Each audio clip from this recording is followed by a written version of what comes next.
Shortly into playing, we've got ace-4 suited in the hijack. The player on our right raises a 75 from under the gun. Usually we 3-bet this, but I like to ease into sessions, and under the gun will have a fairly narrow range. I just call. The big blind calls as well. We once won a 5-figure pot against the big blind with jiggities, drilling a third jack on the river, and the opponent tank called the turn shove, claiming that he had top full house at the time, and that we got lucky to river him, which is a story that didn't make a ton of sense given the action and how much time it took him to get his chips in. Anyway, we're going 3 ways at the flop in position. It comes jack 4-3 rainbow. We've only got middle pair and some backdoor draws. Checks to me. Second pair might be best, and we're in position with plenty of cards that can help us improve. I bet 75 to potentially win this right now and deter players from seeing a turn card with a couple of high cards that'll have equity against us. This doesn't do the trick. The big blind calls, under the gun also calls, we get rid of no one.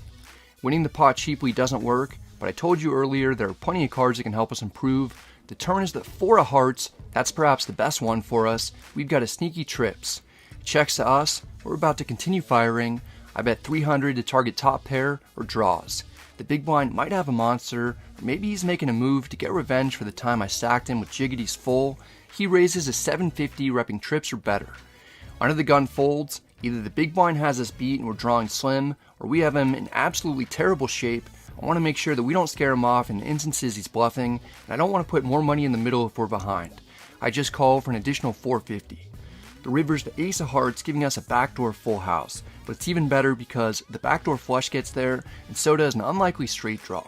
Plus, now we have pocket threes crushed, and there's a decent chance that's what we're up against. The big blind somehow finds a check that leaves me more disappointed than my parents were when I told them that I was going to quit my job as a CPA and go back to playing poker full time after I'd previously gone broke the first time. That's okay, there's still so many big hands that the opponent could have that were dominating. The big blind only has 2100 total in his stack. I bet 1800 to target the Robbie, 4-3, pocket threes, flushes, ace jack, and trip 4 combos. Apparently, the river's concerning for the big blind. If the opponent was worried about the heart draw, he's really not going to like it when he sees what we actually have. The big blind is taking his time to contemplate what to do. It is only 12 minutes into the session, and we're almost for sure about to win a sizable pot, whether or not the big blind calls. The opponent flashes a card for the whole table to see, but I keep staring straight at the board, so I'm not sure what it is. I assume it's a jack, and he's considering bluff catching with something like king jack. The problem for us is that there just aren't too many hands that we'll be bluffing with after calling a check raise on the turn. The big blind folds, we don't make the maximum. There's a friendly game, so I show that we made the full house the hard way. I'm surprised to find out what the opponent laid down. What'd you fold? Showed a 4. Showed a 4? Dang. The opponent makes a great fold.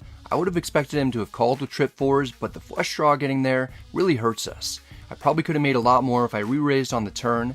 It's easier to play poker when you know what everyone has and what the river's going to be though.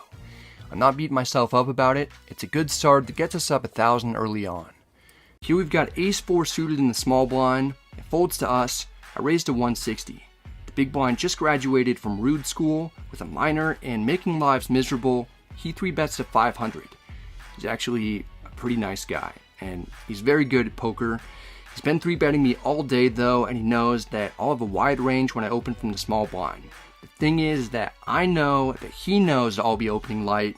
We've got one of those quintessential 4-bet hands that we occasionally play like aces since we have removal for rockets, and the ace-4 suited has good post-flop playability with straight, flush, and top pair potential. I put in a big re-raise to 1,700. A lot of today's profit is on the line here, dudes. We need to get this one through. If the opponent 5-bet jams, I'll be sick to my stomach. Guess what? Our 4-bet doesn't get through. Why would it? Well, we tried hard, we tried good. But it wasn't enough to get the job done. Don't lose hope yet though. The opponent just flats the 4-bet. There's about 3,500 in the pot, and our opponent has 6,100 left in his stack. As we're out of position, go into the flop, hit the like button on the count of 3 for extra run good because this is intense and we're gonna need it. Ready? 1, 2, 3. The flop comes ace-9-9 with 2 clubs and a spade. Not bad, but it isn't that great since not enough of you hit the like button. We at least have top pair and a backdoor flush draw. We're likely way ahead or way behind. The pot is massive, and the opponent doesn't have a ton left relative to the size of the pot. ace-high boards will be good for our 4-bet range. Small sizing here will accomplish quite a bit. I take out 5 black chips, and I make a tiny bet of 500. It's actually about 15% of the pot. Even though the big blind is getting 8-1 on a call, he pretty much snap folds. It's a big relief to win that one. Apparently, we got enough likes after all. The small blind is cool enough to let me know later that he called the 4-bet with 5-4 diamonds. It sounds a little outrageous, but I tend to believe him, especially because I look it up, and 5-4 suited is surprisingly supposed to 3-bet and call a 4-bet in that exact situation. Here's a look at the chart from the Smash Live Cash course on Upswing that I was a part of. I have a link to it in the description box below if you're interested in looking to improve your game. You see that 5-4 suited is included as a 4-bet call, and this chart is for when effective stack sizes are 100 times the amount in the straddle. When effective stack sizes are 200 times the amount in the straddle, like in the actual hand, the big blind can call with an even wider range. Next we've got ace-4 suited in middle position, under the gun raises to 30. We've got one of those quintessential 3-bet hands. I re-raise to 100. Rampage down a few thousand after a rough session. He's been very active at the 5-10 table. He puts in the cold 4-bet to 250. The initial pre-flop raiser folds. We're playing deep with an opportunity to win a big pot, and it isn't that much more considering the pot odds. I call the 250. The flop comes 10-8 deuce with 2 diamonds and a heart. It's not exactly what we wanted. We've only got 1 over and some backdoor draws. I check. I'm mentally giving up on this one. Rampage only bets 135. Okay, that's too small of a bet. I can't quite give up yet. Let's see if we can improve on the turn. I call one time. The turn is the 7 of clubs. It doesn't help us at all. In fact, our backdoor dreams are dead. I check with real plans of giving up if we face another bet. There's no opportunity for us to let go. Rampage checks back, so he may be afraid that we have a set, or he might just have an ace-high hand himself. The river is the 9 of spades, putting 4 to the straight on board. We've got about the worst hand that we'll ever have, but we haven't seen much strength post-flop from our opponent. He likely has ace-queen or ace-king. We don't beat those hands though. I'll occasionally have the jiggities or ace-jack suited. I can also have some pocket pairs that have turned into sets that I'd be pretty comfortable betting for value on this board, given the action. I'm going for the bluff to represent a set or straight. I bet 425. Rampage is a good player, so I needed to switch up my strategy against him, which led me to bet an amount that really looks like I'm going for value, similar to when I bet the river with king-queen of hearts. I'm hoping Rampage will recognize that this sizing is just asking to get called, and he'll, in turn, be more inclined not to pay it off. This sizing should be just as effective as a big bet, but I don't have to risk as much. Rampage is deep in the tank. If he calls, we'll be down an amount that we probably won't have time to come back from. If Rampage folds, we'll be up several hundred. Each second feels like forever, but finally, Rampage turns over only the queen of hearts and makes his decision. Cool. Alright, I got that one through. Jiggities would be okay there. That was like the worst hand I'll have. Rampage tells me that he had queen 10 of hearts. That's what he gets for 4-betting me light. With this win, our stack is at 3,800. We're in for 3,500, so we're finally unstuck. It's time to rack up and pay back what I borrowed. In this hand, we find ourselves in a similar pre-flop situation that we were in earlier. Wonka raises, but this time from early position with pocket 10s, so he's got a strong hand. Baptiste calls with pocket 6s. Snuggie calls with 8-5 offsuit. I pick up ace-4 diamonds. I want to get involved. And Brad Owen ain't going to fold either. That's like kind of the pause you always see before a 3-bet, and there it is, 200. I like the sizing a lot. Owen's size is big in his 3-bets, and I like it too. He gives himself real fold equity. He did this with kings as well as with king-queen before. Doing it with his ace-4 suited, so he's got real consistency to his sizing. He makes it tough. I mean, Wonka can't fold 10s, but he already can't like his situation. It's going to be a weird stack to pot ratio thing already. He is folding. Wow. Well, that means I got to believe everyone's going to fold now, right? He did open under the gun, and Owen decided to 3-bet anyway. And Owen has been getting his 3-bets through. If Wonka had seen some of the 3-bets, or if he had seen the 4-bet that Owen did against him, and Baptiste calls with the 2 6s, by the way. I get the best hand to fold, but Baptiste does make the call with the 6s. I put him on a hand like the one that he's got. I expect him to have low to medium-sized pocket pairs a ton of the time here. When the board comes 7-5-4, I'm not too pleased because it's a board that's much better for his calling range than it is for my 3-bet range. There are no high cards on the board, so my range is mainly going to only consist of 1 pair hands at best. Baptiste checks. My hand has value. I'm ahead of all ace and king highs. I also have a backdoor flush draw and a backdoor straight draw that wouldn't be any good. I check because I don't think I'll be able to get any hands that are beating me to lay it down. Oh, that's a bad card for Batiste. Not only because Owen improves his equity, but also because Owen has a bunch of ace-king in his range. Yep. Owen's definitely going to continue here, and Batiste, I don't think can fold with the open-ender and a pair. I think that would be a bad play. I don't expect him to fold. He's getting 3-1 also. But Owen can... Oh, no, it's way... it says 125 is 225. Yeah. There's the call. Not a surprise, but Batiste is not going to like another barrel on the river, which I got to believe is coming a lot.